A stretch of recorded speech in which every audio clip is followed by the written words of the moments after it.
Hello everyone and welcome back to another Raiders video. In this video, I'll be giving my free agent targets for the Raiders this free agency period, so let's get into it. So I'm going to just be listing off some guys I would like for us to target. Doesn't mean I want us to sign all these guys because obviously we can't, but I'm going to talk about some guys I would definitely like to sign. And also, when free agency does come and go, I'll be making videos about the guys we do sign as well, so keep an eye out for that. But first off, I want to talk about defensive tackles. I think this position should be our top priority in free agency. We should pay a lot of money for a top tier defensive tackle. Now obviously Chris Jones is on this list. He's the best maybe free agent in the entire NFL this year. Now the Chiefs do kind of have the money to bring him back if they kind of move some more money around. They just franchise tag L'Jarius Sneed, but they could still bring back Chris Jones from what I'm hearing. Of course, don't want that to happen.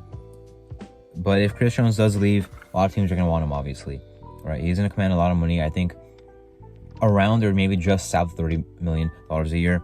He is 30 years old, or about to be 30 years old, so it will not be a long-term deal, maybe like a 2-year, maybe 3-year deal. I would love to sign Chris Jones. I just don't know how realistic it is, especially with the Chiefs. Realistically, that they might actually bring him back. And of course, that'd be bad for us if they kept both Chris Jones and L'Jarius Sneed.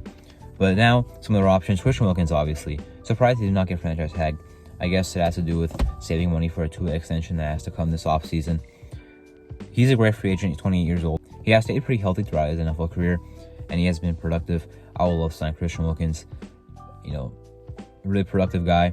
Stays healthy. 28 years old. Still kind of in the range where I think he can definitely be in his prime with us right away. Wilkins would be a great signing. I think more realistic than Chris Jones. But again, if he does not go back to the Dolphins, which it looks like he will not, there are going to be a lot of teams that want to bring him in. So, going to have to, pay him what he wants. And also, we just saw Joseph Madubuike get $24.5 million per year on his new extension. I would pay that for Christian Wilkins, honestly, around that type of money. Again, I think defensive tackle should be our top priority in free agency. Some other guys, if you want to bring in a nose tackle instead, I could consider DJ Reader and maybe draft a through technique like, Jerzon Newton or Byron Murphy. But if you want a nose tackle, DJ Reader is a pretty good option. And Leonard Williams is obviously a popular name, but looks like Seattle is going to try and bring him back, which makes sense, of course. They traded a second-round pick to get him, along with a fifth-round pick, I believe. It wouldn't make sense to trade him, have him for half a year, and then let him walk.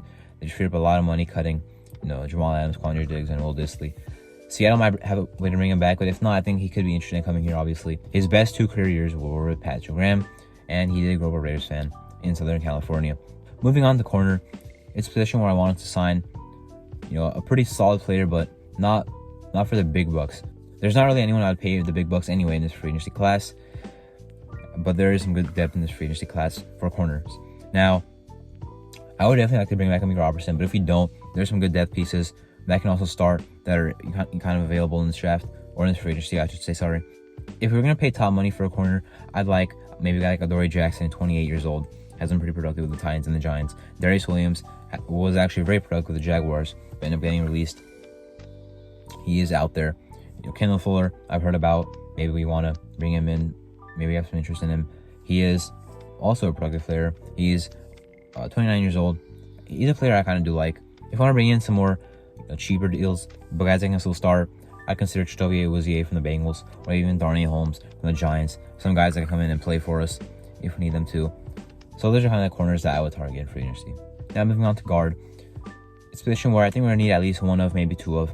If we do move Parham to center, assuming Andre James walks, we're going to need 2 guards. If we keep Parham at guard, we're going to need 1 more guard, because I don't think Greg Roman is going to start next year for us, even if he is re-signed as a depth piece. But some guys I would like if we did bring in Robert Hunt at right guard. Now, I'm not a big fan of overpaying offensive linemen, especially in an offensive line class that looks very stacked. But if we were to pay up, I would like Robert Hunt at right guard and come in and be a pretty nice starter for us right away. Another guy is Damian Lewis, which would also be a solid option. Work with our current offensive line coach at LSU. He's a solid player from the Seahawks. We could bring in Jonah Jackson from the Lions, but I think he's going to cost too much money. He'll probably go back to the Lions anyway. The Lions have a lot of money in free agency to spend. At center, if we do move on from Andre James, center is always kind of a tough position to find because there's not many good ones available, and it is a good draft class for centers, so I would not mind drafting a center instead. I took one in my mock draft I did recently.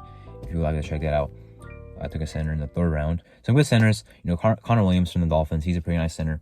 He did have a torn ACL recently, I believe in November, so that does impact his free agency status, but he is a good player that can start.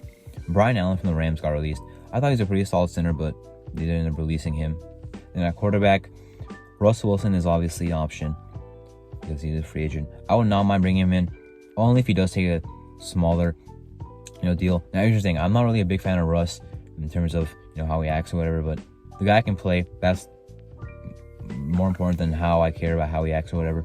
So even though a lot of people will not like the idea of bringing him in because of how he's acted, how he talks, whatever, he's a good quarterback. He had a nice year last year. The year before obviously was not good, but he had a bounce back year this year. I think he just scapegoated the same way we did with Derek Carr, and that's what they did with Russell Wilson. He can still play. If he does come in and take less money, because of course he's gonna get a lot of money next year no matter what, because the Broncos have to pay him his guarantee money.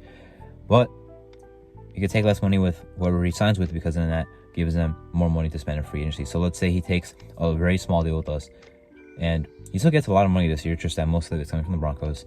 And we have money to spend on some other free agent targets I mentioned or did not mention that are still good. So I would not mind bringing in Russ. He can definitely start this year. He's not a Jimmy G type bridge quarterback. He's a good quarterback still. Not in his prime, but can still play. So maybe not in the majority of this, but I would consider bringing in Russ. But anyway, that was my Raiders free agent targets. I'm Marto, and thank you for watching.